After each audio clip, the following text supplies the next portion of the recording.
በስመ አብ ወወልድ ወመንፈስ ቅዱስ አሐዱ አምላክ አሜን። ሰላም እንደምን ሰነበታችሁ? የአምረኖህ ሚዲያ ተከታታዮች፣ የዐቢይ ጾም ሰባተኛው ሳምንት ኒቆዲሞስ ይባላል።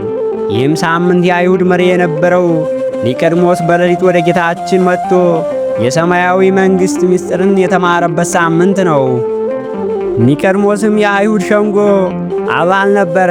ባለጸጋ የተማረና በሕዝቡ ዘንድ የተከበረ መምህርም ነው። ጌታችን ያደረጋቸውንም ታምን ሲያይ በልቡም አምኗል። ነገር ግን ሌሎች ፈሪሳውያን ጌታን ስለሚጠሉት ክብርና ሥልጣኑን ላለማጣት ሲል በቀን መንጣትም ፈራ። እኛ ዛሬ በሥራ ቦታችን በጓደኞቻችን ፊት ክርስቲያን መሆናችን ለመግለጽ ስንት ጊዜ ፈርተናል። ኒቆዲሞስ ግን ፍርሃቱን አሸንፎ በሌሊት ቢሆንም እውነትን ፍለጋ ወጣ። ጌታችንም ለኒቆዲሞስ የነገረው ትልቅ ምስጢር ሰው ከውሃና ከመንፈስ ካልተወለደ በቀር ወደ እግዚአብሔር መንግሥትም ሊገባ አይችልም አለው።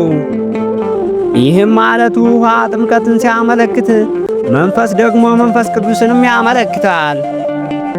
አንደኛውም ልደት ከእናትና ከአባት የሥጋ ልደት ሲሆን፣ ሁለተኛው ግን ከቤተ ክርስቲያን ማኅፀን ከጥምቀት የሚገኘው ሰማያዊ ልደት ነው።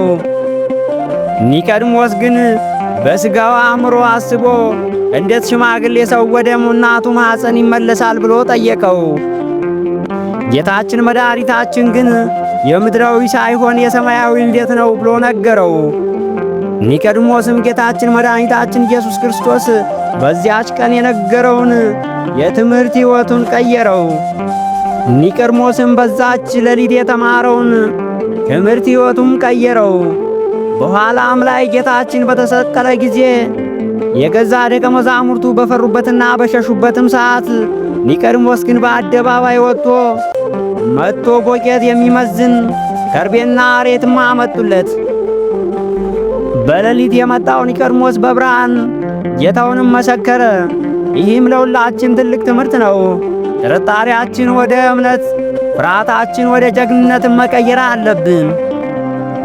የተወደዳችሁ የአምረኖህ ሚዲያ ቤተሰቦች፣ የኒቆዲሞስ ሳምንት የልባችንን በር የምንከፍትበትና ከጨለማ ዓለም ወደ ብርሃን ክርስቶስ የምንመጣበት ሳምንት ይሁንልን።